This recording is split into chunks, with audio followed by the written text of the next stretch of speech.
IIC नाटा class में आपका स्वागत है। आज के इस लेक्चर में हम प्राचीन मिस्र की वास्तुकला के विभिन्न पहलुओं पर विस्तार से चर्चा करेंगे। प्रत्येक खंड के बाद हम कुछ वस्तुनिष्ठ प्रश्न करेंगे, जिससे आप प्राचीन मिस्र की वास्तुकला की जटिलता और उसकी समृद्ध सांस्कृतिक धरोहर को बेहतर ढंग से समझ सकें। यह चर्चा न केवल आपके ज्ञान को बढ़ाएगी, बल्कि आपको महत्वपूर्ण जानकारी को संक्षेप में समेटने में भी मदद करेगी। आइए बिना समय गंवाए इस रोमांचक यात्रा की शुरुआत करते हैं।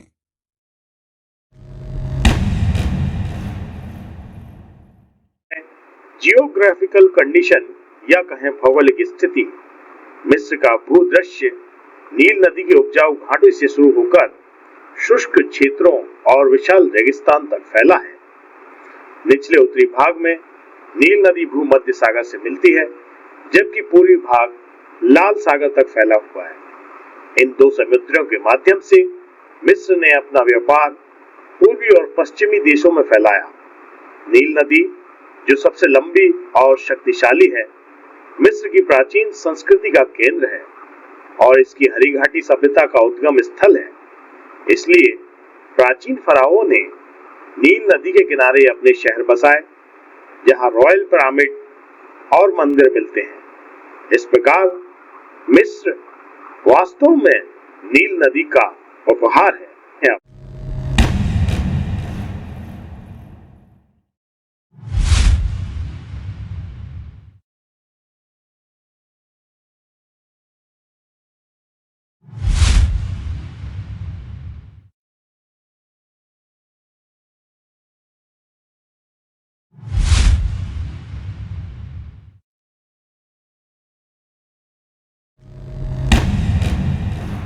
जियोलॉजिकल कंडीशन की निर्माण सामग्री उपलब्धता वास्तुकला के चरित्र और शैली को प्रभावित करती है।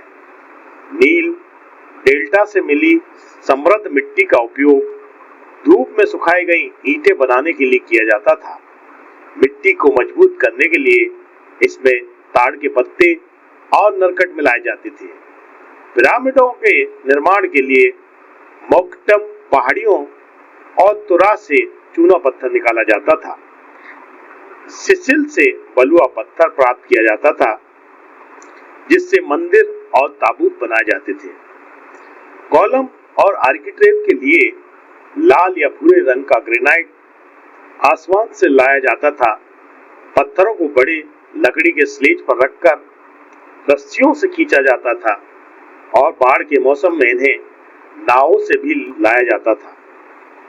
ध्यान देने वाली बात यह है कि केवल मंदिर और मकबरे पत्थरों से बने थे, जबकि घर और महल ईंटों से बनाए जाते थे। इस कारण से मंदिर और पिरामिड आज भी मौजूद हैं, जबकि ईंटों से बने पुराने शहर के बहुत कम अवशेष बचे हैं, जैसे मेम्फिस और हेलियोपोलिस। मिस्रवासियों के लिए मकबरे शाश्वत निवास थे, जबकि घर अस्थायी स्थान थे।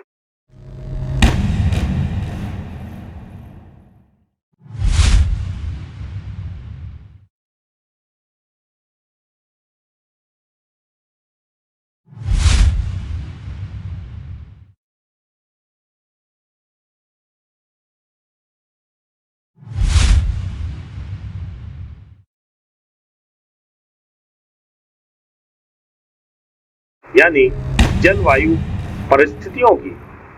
मिस्र में केवल दो मौसम होते हैं, बसंत और ग्रीष्म। यहाँ बर्फ और ठंड का अनुभव नहीं होता। तेज धूप के कारण इमारतों और मंदिरों के अंदर रोशनी दरवाजों और छत की दरारों से मिलती थी, इसलिए उन्होंने बहुत कम खिड़कियां बनाई। विशाल और मजबूत दीवारें अंदर की गर्मी से बचाने में मदद करती थी। नील नदी की डेल्टा को छोड़कर बारिश और तूफान बहुत कम होते हैं, जिससे छतों से पानी बहने की समस्या नहीं होती।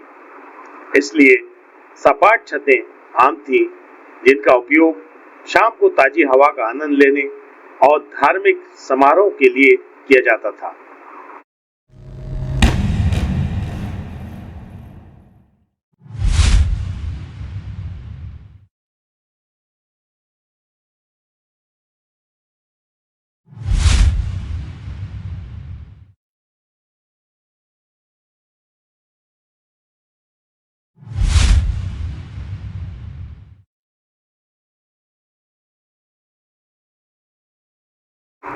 रिलीजियस कंडीशन, धार्मिक स्थिति। मिस्र की धार्मिक परंपराएं और संस्कार उनकी वास्तुकला में कब्रों और मंदिरों के माध्यम से स्पष्ट होते हैं। मिस्रवासी देवताओं, सूर्य, चंद्रमा, सितारों और जानवरों की पूजा करते थे, जिन्हें वे देवताओं का अवतार मानते थे। इस कारण उन्होंने खंभों वाले प्रांगण, हाइपोस्टाइल हॉल और चैपल वाले कई बड़े मंदिर बनाए। प्रारंभिक मिस्र के इतिहास में देवताओं और फराओं के बीच कोई अंतर नहीं था। फराओं का सूर्य का पुत्र माना जाता था और वे राजसी चिन्ह जैसे नकली दाढ़ी, मुकुट और पवित्र कोबरा धारण करते थे। वे न केवल राजाओं के रूप में बल्कि धार्मिक अनुष्ठानों के पुजारियों के रूप में भी कार्य किया करते थे और अपने आप को देवता मानते थे। मिस्र के देवताओं का अक्सर त्रिदेवों से जोड़ा जाता था, जैसे महान थेबन त्रियाड, अमोन यानी छिपा हुआ देवता, मट यानी अमोन की पत्नी, सभी चीजों की मां खोन्स, उनका पुत्र चंद्र देवता, मेम्फिस त्रियाड, पटा, सृष्टिकर्ता सेखमेट, युद्ध की देवी, पटे की पत्नी नेफ्टन, उनका पुत्र। प्राचीन मिस्रवासियों का धार्मिक विश्वास आत्मा की अमरता पर आधारित था। फराओ ने अपने शरीर को सुरक्षित रखने के लिए विशेष प्रयास किए ताकि उनकी आत्मा को सुरक्षित रखा जा सके।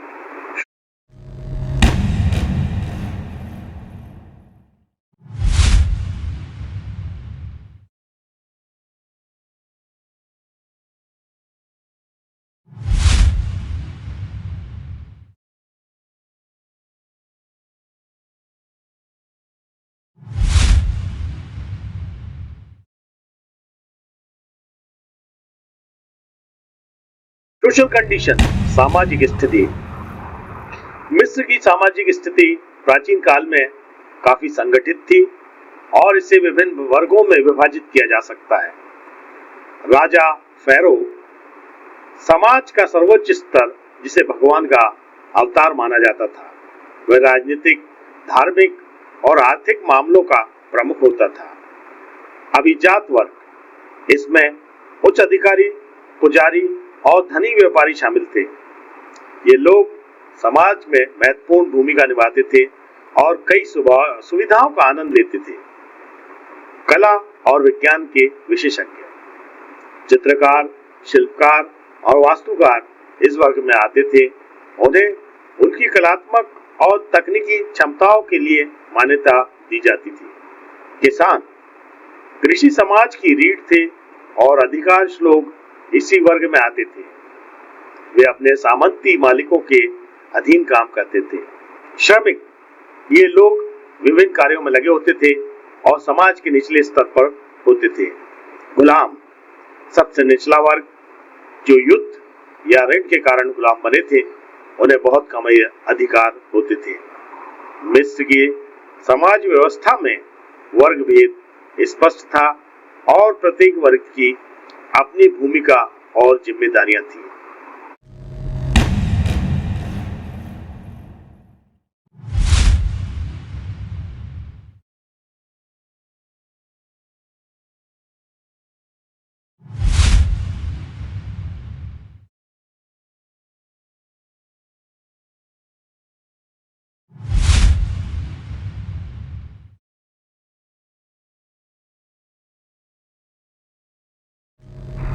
ऐतिहासिक स्थिति, हिस्टोरिकल कंडीशन। मिस्र की ऐतिहासिक स्थिति प्राचीन सभ्यता के विकास, संस्कृति और सामाजिक संरचना के लिए महत्वपूर्ण रही है। नदी घाटी सभ्यता। मिस्र की सभ्यता का विकास नील नदी के किनारे हुआ, जो कृषि के लिए उपयुक्त भूमि प्रदान करती थी। नील का वार्षिक बाढ़ कृषि के लिए आवश्यक मिट्टी लाती थी। राजनीतिक एकता। लगभग 3100 ईसा पूर्व राजा नार्मर ने ऊपरी और निचली मिस्र को एकत्रित किया और पहला राजवंश स्थापित किया। इसने मिस्र के लिए राजनीतिक एकता की नींव रखी। धार्मिक आस्था। मिस्र के लोग बहुदेववादी थे और अपने देवताओं की पूजा करते थे। पिरामिड और मंदिर धार्मिक आस्थाओं का प्रतीक थे। संस्कृति और कला। मिस्र की कला और वास्तुकला में अद्वितीयता थी, जिसमें पिरामिड, मंदिर और भित्ति चित्र शामिल थे। यह उनकी धार्मिक मान्यताओं और जीवन शैली को दर्शाता था। विज्ञान और प्रौद्योगिकी। मिस्रियों ने गणित, खगोल शास्त्र और चिकित्सा में महत्वपूर्ण योगदान दिया। उन्होंने कैलेंडर विकसित किया और चिकित्सा के क्षेत्र में कई उपचार विधियां खोजी। व्यापार और संपर्क। मिस्र ने अन्य सभ्यताओं के साथ व्यापार किया, जिससे आर्थिक समृद्धि और सांस्कृतिक आदान प्रदान हुआ। ध्वंस और पुनः निर्माण। कई बार मिस्र पर विदेशी आक्रमण हुए, जैसे हिक्सॉस, ग्रीक और रोमनों के द्वारा। हर बार मिस्र ने अपने साम्राज्य को पुनर्निर्मित किया। मिस्र की ऐतिहासिक स्थिति इसकी समृद्ध संस्कृति, विज्ञान और सामाजिक संरचना के कारण विश्व इतिहास में विशेष स्थान रखती है।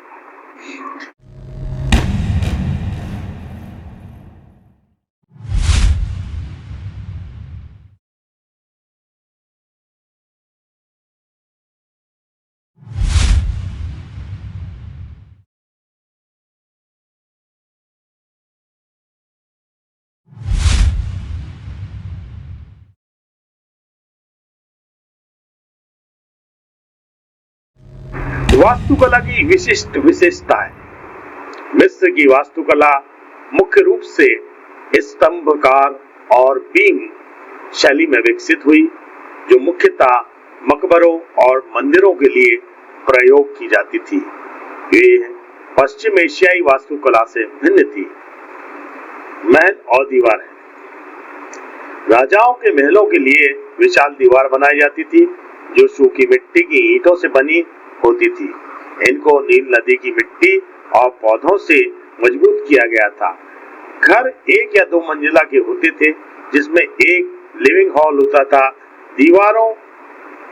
दीवारें स्थिरता बढ़ाने के लिए चौड़ी होती थी और बाद में बलुआ पत्थर और ग्रेनाइट से भी बनी। मंदिर की योजना। मिस्र के मंदिरों में आयताकार योजना होती थी, जिसमें स्तंभ युक्त प्रांगण, हाइपर स्टाइल हॉल और चैपल शामिल होते थे। इनकी छतें भव्य तोरणों के पीछे ऊंचाई में घटती जाती थी। मंदिरों की दीवारें राहत कार्य और चित्रलिपि के लिए उपयुक्त थी।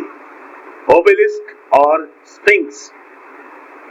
मंदिरों के सामने ओबेलिस्क होते थे। उनकी ओर जाने के लिए स्फिंक्स की एक पंक्ति होती थी।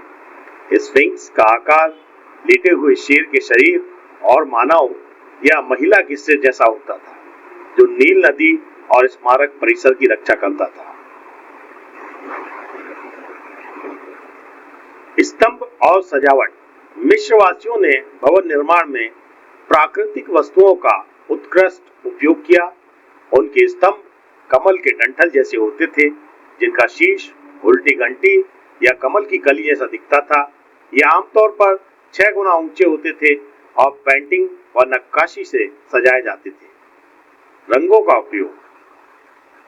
उन्होंने सजावट में नीले, लाल और पीले रंग का उपयोग किया, जो उनकी कलात्मक प्रवृत्ति को दर्शाता है।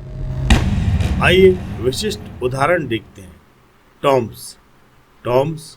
मिस्र वासियों के लिए शाश्वत घर था।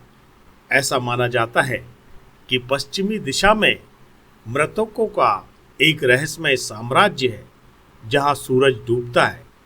इस मान्यता के कारण टॉम्स हमेशा नील नदी के पश्चिमी तट पर बनाए जाते थे। प्राचीन मिस्र में 3 प्रमुख प्रकार के मकबरे मिलते हैं। पहला, मस्तबा।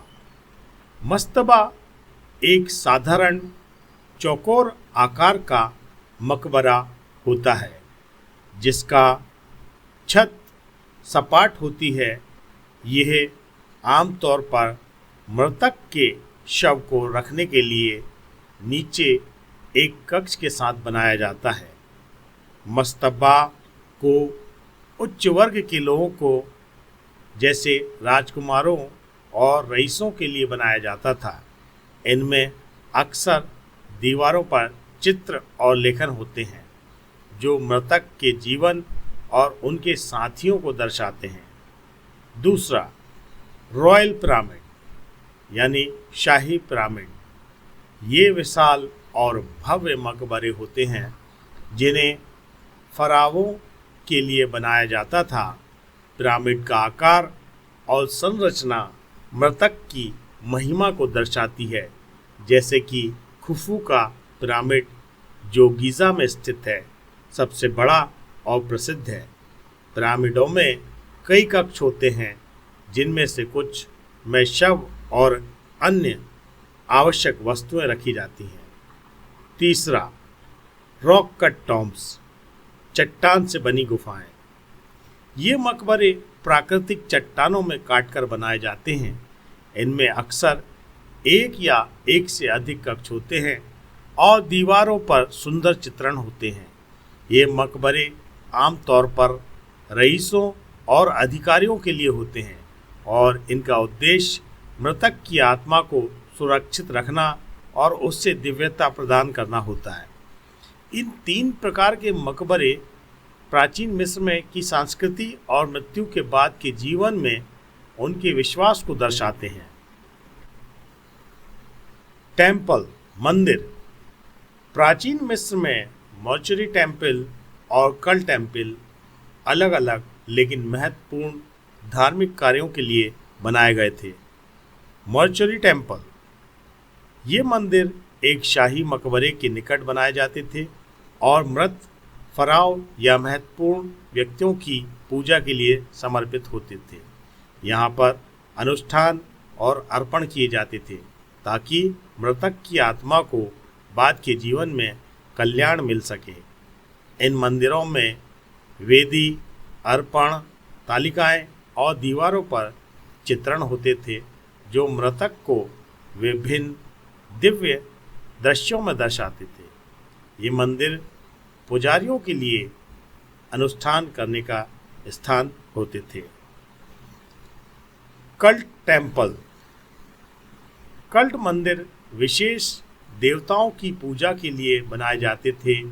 ये सामुदायिक पूजा, अनुष्ठान और त्योहारों का स्थान होते थे जो जीवित देवताओं के साथ लोगों के संबंध को उजागर करते थे। इन मंदिरों में आमतौर पर पवित्र स्थान, बड़े आंगन और विभिन्न देवताओं के लिए कई छोटे मंदिर होते थे। ये सामुदायिक धार्मिक जीवन का केंद्र होते थे और इनमें देवताओं की पूजा करने के लिए मूर्तियां रखी जाती थी। उदाहरण के लिए कर्नाक का मंदिर जो भगवान आमुन को समर्पित है, सबसे बड़े कल्ट मंदिरों में से एक है। इन दोनों प्रकार के मंदिर प्राचीन मिस्र के धार्मिक विश्वासों को दर्शाते हैं जो मृत्यु उपरांत जीवन और देवताओं की पूजा की महत्वता को उजागर करते हैं।